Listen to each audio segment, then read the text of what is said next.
Olá, nós vamos retornar com a nossa aula sobre a Resolução 5 de 2009, Resolução 5 que traz para nós as diretrizes curriculares nacionais de educação infantil. Vamos dar continuidade, então, ao assunto com o artigo 8º. O artigo 8º, ele vai falar sobre a proposta pedagógica nas instituições de educação infantil e vai dizer para a gente que essa proposta pedagógica das instituições deve ter como objetivo garantir à criança acesso a processos de apropriação, renovação e articulação de conhecimentos e aprendizagens de diferentes linguagens. Reparem que nós grifamos o termo diferentes linguagens. Por que que nós fizemos esse negrito? Porque diferentes linguagens vai aparecer em vários autores que vocês estudarão nesse curso. Então, nós vamos ter Edwards, que vai falar de diferentes linguagens, nós vamos ter Meredieu, que vai falar de diferentes linguagens. Então, a criança na educação infantil, ela não se expressa apenas pela linguagem oral e nem pela linguagem escrita. Ela tem outras formas de comunicação, e isso é importante, extremamente importante na educação infantil.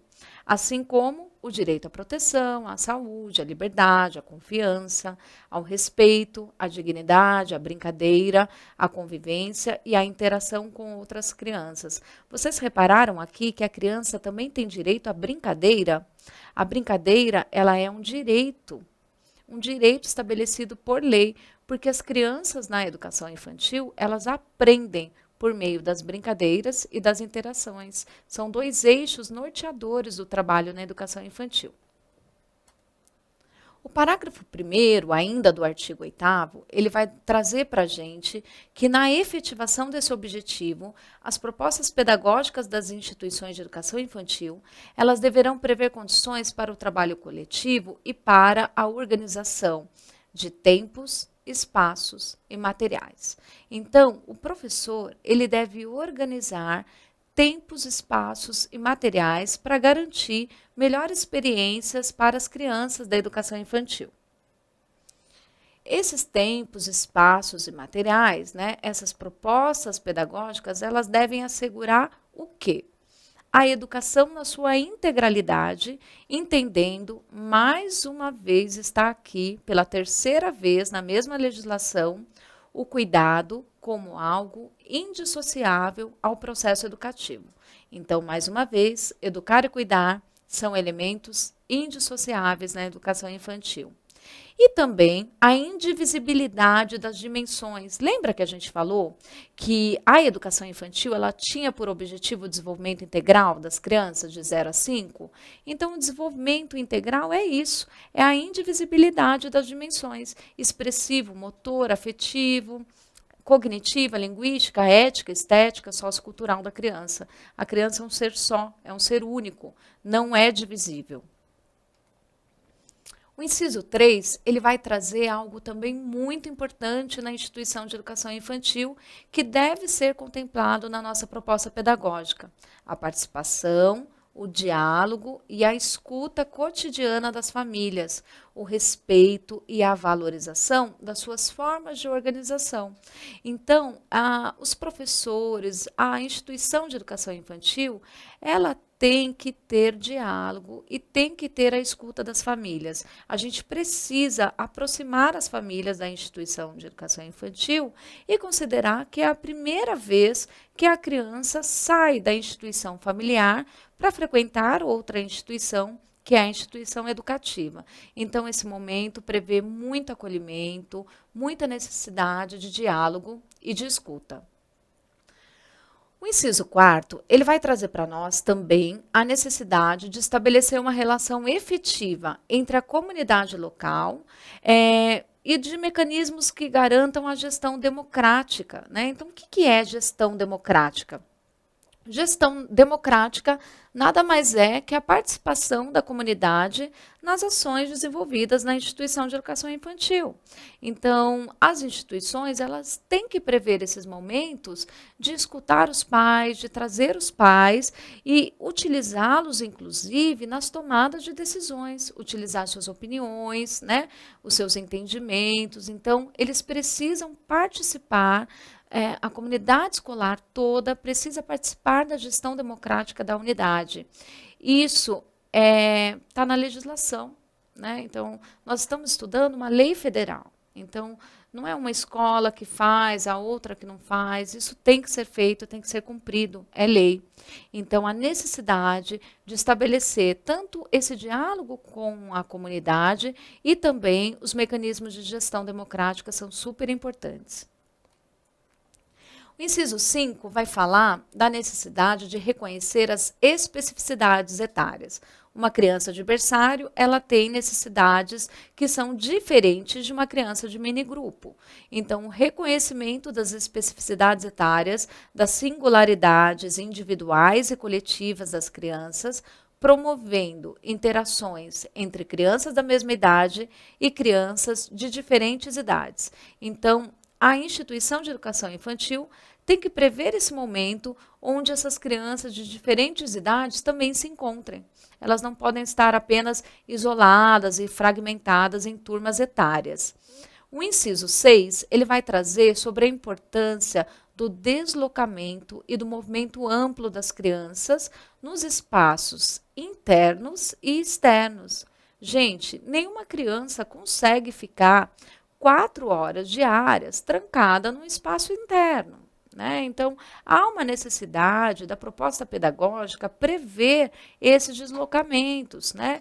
Prever esse movimento da criança, tanto dentro do próprio espaço interno, quanto também no espaço externo.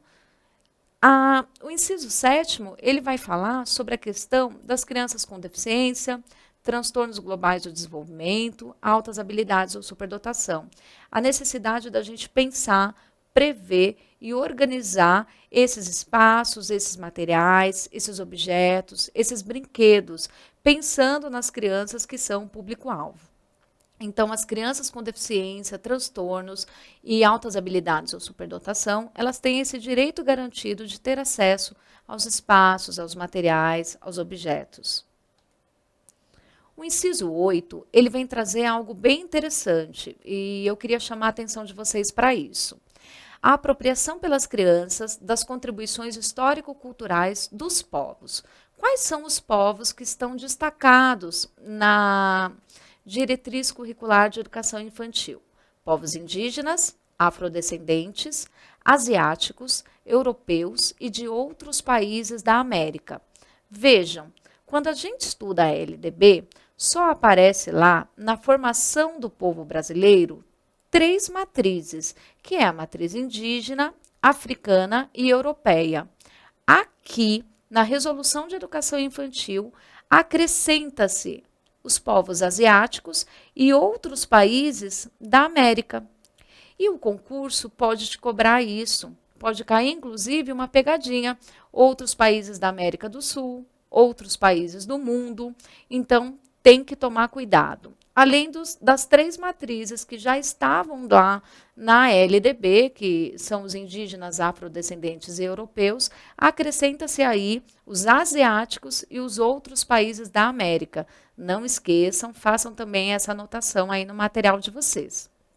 O inciso 9, ele vai falar sobre a importância do reconhecimento, a valorização, o respeito e a interação das crianças com as histórias e as culturas africanas. E aqui é específico para africanos e afro-brasileiros, bem como o combate ao racismo e à discriminação.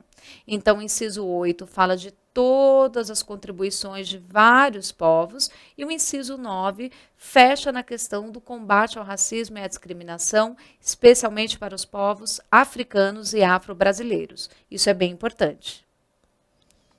O inciso 10, ele vai trazer a importância da gente assegurar, da gente garantir a dignidade da criança como pessoa humana e a sua proteção contra qualquer forma de violência. E aí ele traz 2 tipos de violência, a violência física ou a violência simbólica. Para quem estudou o ECA ou vai estudar o ECA, lá tem um artigo que vai trazer justamente a diferença da violência física com a violência simbólica, né? Então, a violência física, ela pode ser uma lesão, ela pode ser um castigo físico, e a violência simbólica pode ser uma humilhação, pode ser uma ameaça, pode ser uma ridicularização.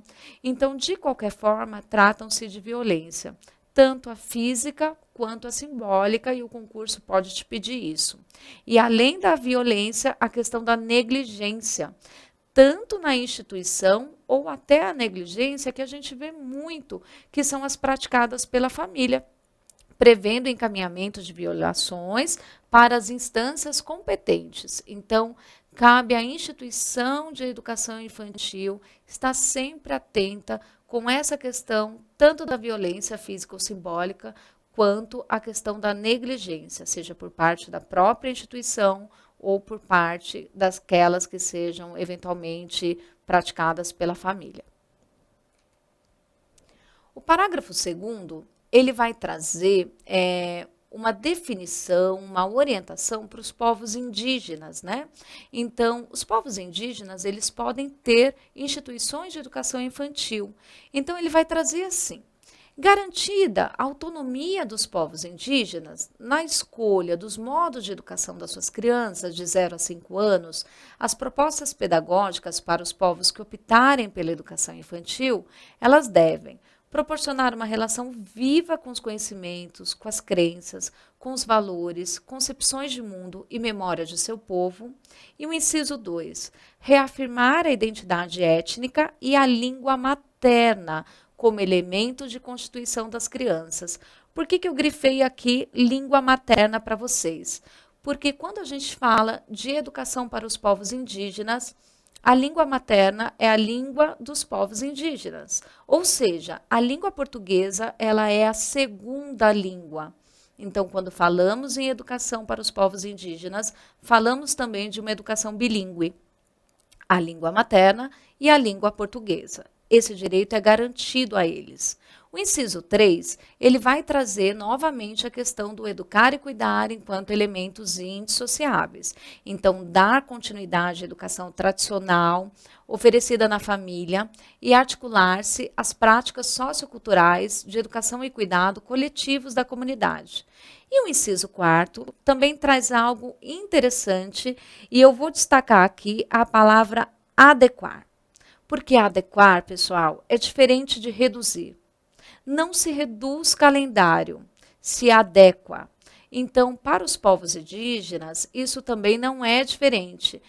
Eles têm, sim, a possibilidade de adequar o calendário, agrupamentos etários e organização de tempos, atividades e ambiente de modo a atender às suas demandas, a demanda de cada povo indígena.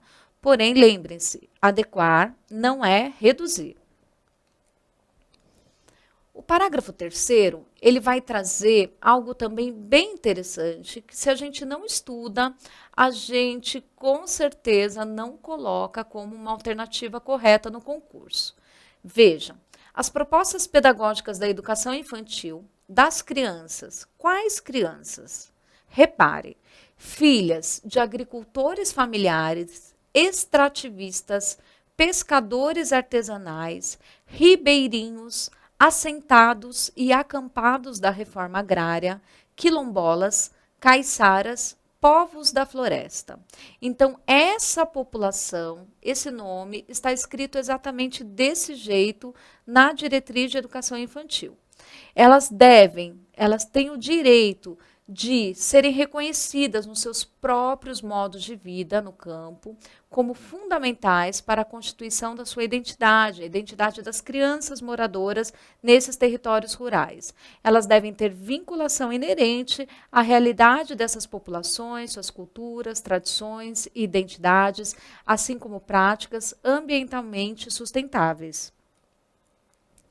E aí, mais uma vez, vocês repararam que lá nos povos indígenas a palavra era adequar e para essa população a palavra veio como flexibilizar.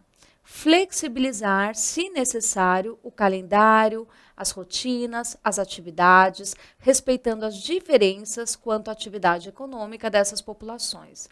Mais uma vez, flexibilizar não significa reduzir. Eu posso flexibilizar as atividades, respeitando uma época de colheita e mudar, por exemplo, o período de férias. Então, o período de férias, em vez de ser janeiro, pode ser que seja em setembro. E aí, em janeiro, a aula vai continuar acontecendo normalmente. Então, por isso, é flexibilizar e não reduzir. O inciso 4 vai trazer a questão de valorizar e evidenciar os saberes e o papel dessas populações na produção de conhecimentos sobre o mundo e sobre o ambiente natural. O inciso 5 vai prever a oferta de brinquedos e equipamentos que respeitem as características ambientais e socioculturais da comunidade. Nós vamos encerrar esse bloco por aqui e retornamos em seguida, dando continuidade às diretrizes curriculares da educação infantil.